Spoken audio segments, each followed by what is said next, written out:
So conjecture is an unproven statement based on observations, and inductive reasoning is where we use a pattern in specific cases to write a conjecture for the general case.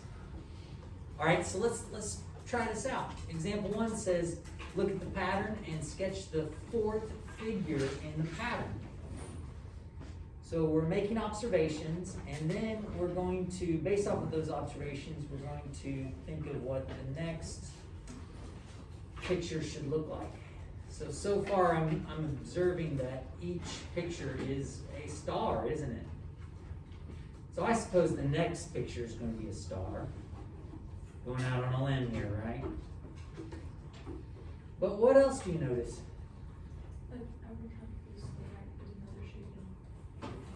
Okay, as we go to the right, it appears there's another shaded like arm, isn't there? And more specific, I would say also that the shaded arms are going in what direction? Clockwise. So what do you suppose we would need to do to make it the next picture?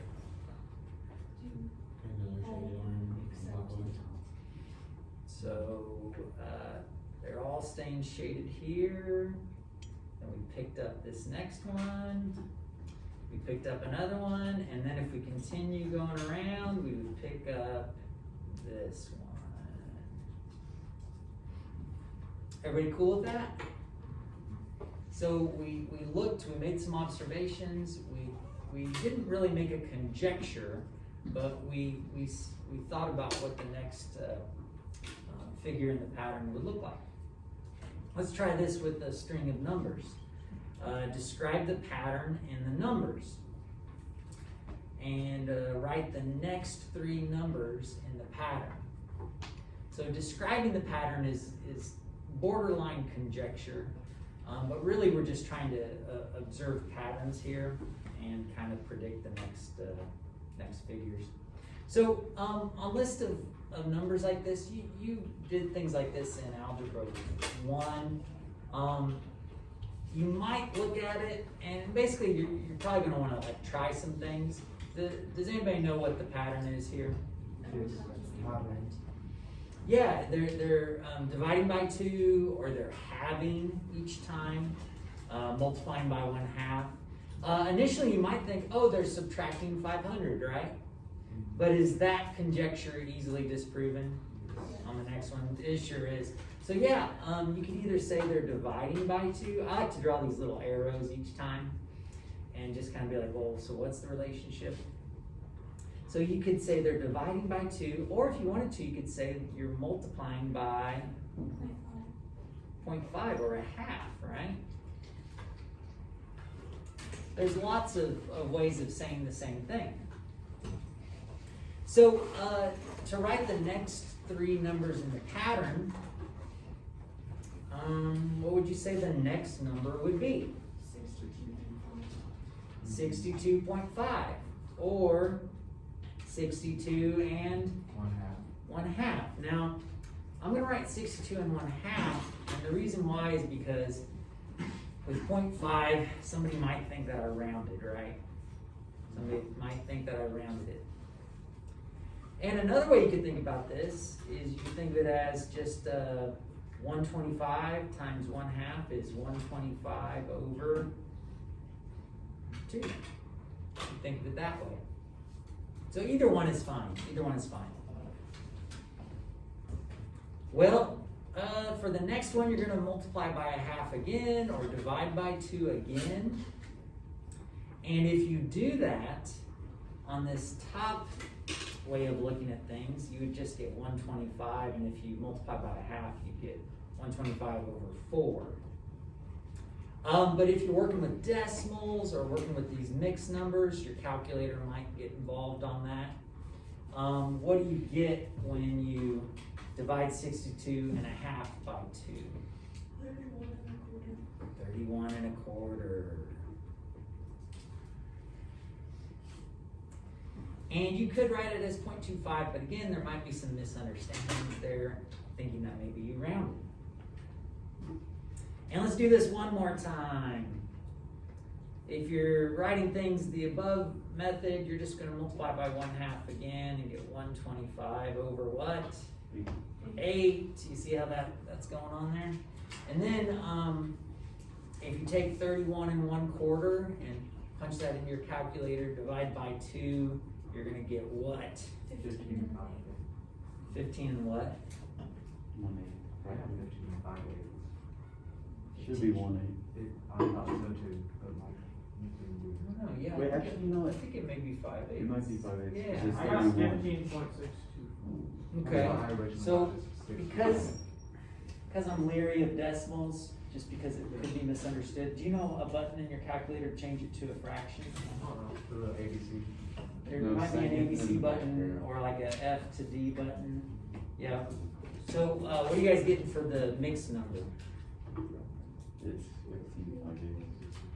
I believe it's 15 and 5/8. I honestly haven't checked it myself. Do you guys agree with that? Yeah, it's like Awesome. Awesome. So either one, you don't have to do both of these, but I just wanted to be clear that there's a couple ways to represent this. You probably want to avoid the decimals. The exception would be if they gave you decimals to start out with, then you'd be more comfortable doing that. All right, so next up it says, sometimes you will need to disprove a conjecture.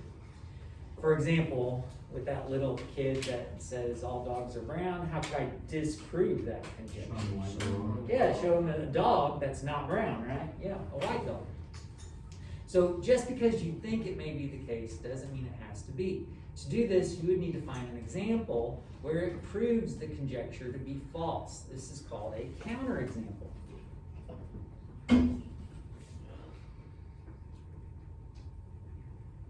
And just like we were talking about, you just come up with something that satisfies the first part of it, but then proves the other part of it incorrect. And you guys think of times that you've used this when you're trying to convince somebody of something. They make a statement, you're like, whoa, what about this? And you say, well, this satisfies that, but it's not, not the case.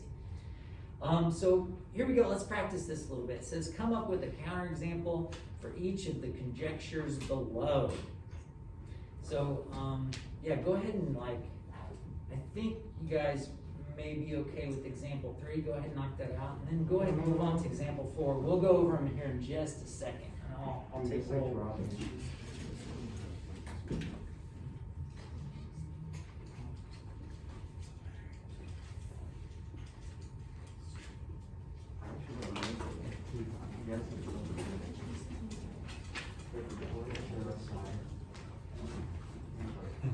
Thanks.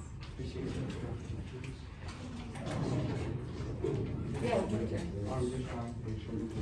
Oh yeah, you can draw. Yeah, I think probably the best thing would be to draw a picture. That'd be an easy counterexample. What's the road with Jason?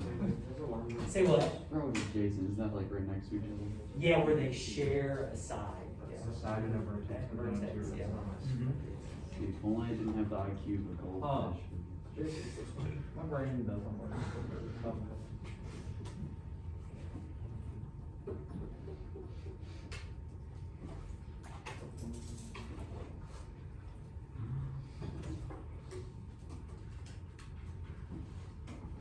Supplementary is 180 years, right?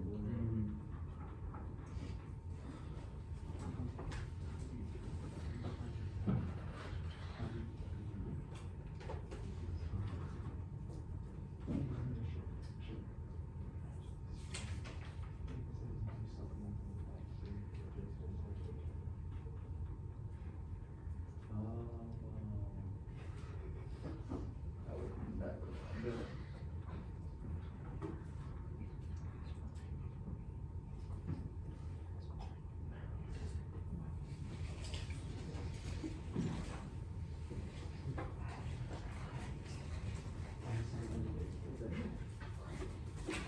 I literally knew how to do it and still messed it up.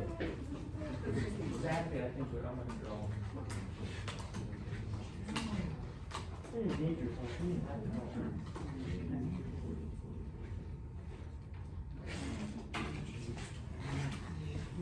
Okay, so For the first one, example 3, let's talk about that one first. So it says conjecture, supplementary angles, so that's kind of like the first part of it. Supplementary angles are always adjacent. Well, so what we need to come up for a counterexample is we need to think of something that satisfies the first part of it. They're supplementary angles, but what? They're not adjacent. So what I thought of was basically almost like draw a linear pair, but just break them apart. And I think I did like 60 and one. That's what I did. So I did write the angle measures in there just to be perfectly clear and to be a really good counterexample. Yeah, Billy? Couldn't you do 3 angles? How do you mean? Like, Well, oh wait, three- no, never mind. Never Yeah, the mind. definition of supplementary angles is a pair of angles. It's gotta be 2 that add up to 180. I did, Yeah. 4 90-degree angles. Okay. I picked them back. Oh, exactly, yeah, and I think Art did the same thing. Yeah, okay, so another way to do this is maybe draw an intersection like so with 90-degree angles. And you could say, well, maybe example 1 and 2. Example 1 and 2 are supplementary because they'll end up having Please to allow be. any students' last names beginning with letters J through L to go to room 251 if they need their picture taken. Thank you. Yeah, so what you could do is you could draw intersecting lines that intersect at a 90-degree angle, and you can specify that like 1 and 2, they're supplementary, they'll add up to 180, but they are not adjacent, are they? They share a common vertex, but they don't share a common side. All right, so good job there. Let's look at example 4. Conjecture the value of x squared is always greater than the value of x. So what would be, describe for me what would be a good counterexample? Just describe it, don't give me a number. Yeah. Like X can be 1, because then if it's squared, it's still gonna be 1, so it's not gonna be greater. Oh, okay, so we need an example where it's not greater than, where x squared is not greater than, and it could either be equal to or less than. And Trey went ahead and jumped out with an example of 1. So if x is equal to 1, x squared is, guess what? Gonna still be 1. Is it greater? No. It's not greater. So 1 would be a counterexample. Yeah, Jace? Any decimal less than 1. Precisely, yeah. Or any fraction, right? Yeah. Any fraction less than 1. Precisely right. So you might say, my counterexample is 1/2. Because if you square 1/2, you're going to get what? 1/4. Oh, do you have to? And I guess it had to be greater than -1 too. Yeah, exactly. Yeah, we're getting more specific, aren't we? Yeah. Yep. Yeah, because negative numbers wouldn't work, would it? Because if you square a negative, it's going to become a positive. So this is kind of interesting. Well, let's look at our last examples here. Our last examples are kind of, the reason they're in this section is because you're using observations to write an equation. So it is an application of inductive reasoning, but it's also a review of algebra is what we're looking at here. So it says find a rule based on the pattern shown below. And I tell you what, I don't know when they started using the word rule a lot, but I know it caught me off guard when I first heard this. When they say write a rule, they just mean an equation. Write an equation based on the pattern below. And you've practiced this a lot in Algebra 1. So there's multiple ways to do this, but basically what you're going to be writing is an equation to go from x to get y. And you can look at these individually and finally kind of figure it out. But I'm going to show you something that you probably learned in Algebra 1. It's just been a little bit. What you can do is look at the x values, and as long as they're increasing incrementally, by 1 preferably, as long as they're increasing incrementally by 1, just look at the y pattern and see what the pattern is down there. What's the pattern to go from 5 to 7 to 9 to 11? You're adding 2 each time. And what you learn in Algebra 1 is that if the pattern involves repeated addition, it's going to be a linear function is the truth of it. But it's going to be a linear function. And we learned in Algebra 1 that linear functions can follow the pattern of y equals mx plus b. So what I want you to remember is that the repeated addition is your slope. But what does b represent? Do you recall? Y. B is your y-intercept. Are we given the y-intercept? No. The y-intercept is where the line crosses the y-axis and its x value is what? 0. So there's a couple ways to do this. Does anybody got an idea of one way to figure out what b is? What do you got, Owen? Just do the same thing you're doing to increase and just do it backwards. Oh, just work backwards a step. I like that. -2. Let's go back to 0. Well, if we're going +2 each time to go back to 0, we're going to go subtract 2 and we'll be where? 3. At 3. Bam! We've got a rule. Did I make the video? We've got a rule. What's that? Get down to Oh, Did yeah. not make the video? We're good. And then another way, does anybody know another way that you could get b? Let me just show this real quick. But you could go y equals 2x plus b. Well, to get b, I could input an x and a y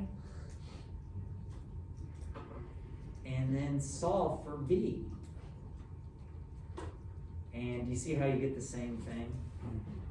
You get the same thing. So there's a few different ways to do this. Now listen, could you just tinker with numbers a little bit? Tinker with things and try multiplying 3 by things to get 9 and see if it works on all? You could, but is that going to be very efficient? No, and honestly, you could spend a lot of time on this. So what I would like for you to do is check first if it's a repeated addition. If it is, you know it's linear, and you can use that equation to set it up. You guys cool with that? Now this is really kind of stretching your algebra minds a little bit. Do you know what it would be if the repeated, if the pattern was multiplication? What you got, Cooper? Wouldn't it be x squared? It would. Well, no, not quite. Not quite. You're so close. Okay. I thought when you said x, I thought you were going to say exponential. It would be an exponential equation, which would mean that the 2 would be the growth factor. So it would actually be 2 to the x power instead of x squared. It'd be 2 to the x power, which is kind of interesting. I don't think those come up on these today. Didn't you just say it's 1 to 2 ratios? Say what? Did you just say it's a 1 to 2 ratio? Because like it goes, x goes up 1, y goes up 2. Yeah, but I would just have to see how you'd write a rule using that idea. I did a video. You know what I mean? All right, ladies and gentlemen, try the next one. Ladies and gentlemen, try the next one. I'll come around and check it. Okay.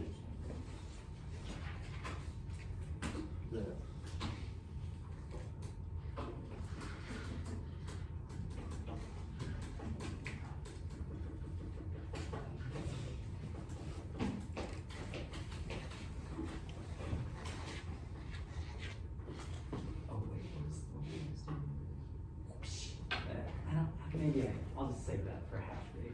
But good job. Anybody else you need to check?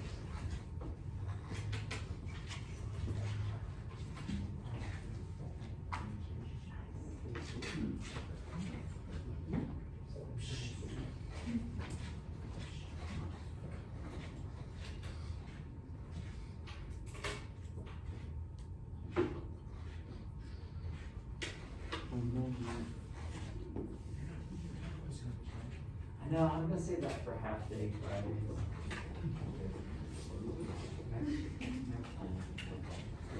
I think there's one coming up.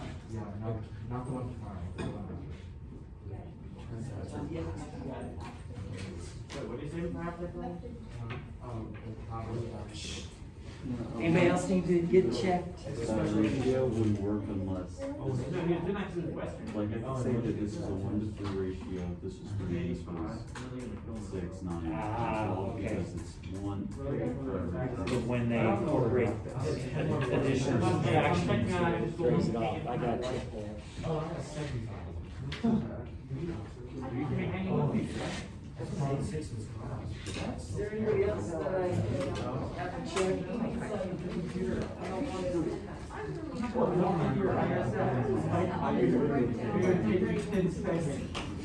Okay, ladies and gentlemen, take a look. So here's my plan, is that, you guys, work on page 75, 1 through 30, 32 through 35. Now listen, I don't want you to do just the odds, because there's lots of examples here, and I feel like you're really your knowledge is gonna grow the more of these that you do. So I would like for you to do all of those. Now, here's the thing though, tomorrow you're gonna hopefully get your test back. I'm fingers crossed, you'll get your test back. And then I would like for you just to have a little more time to work on this. So try to get this done, but if you work on it for more than 30 minutes, then stop. You know what I mean? Because you're gonna have more time to work on it. Does that make sense to everybody? But yeah, page 75, 1 through 30, and then skip over 31 because it's kind of annoying. I mean, if you want to do it, you can.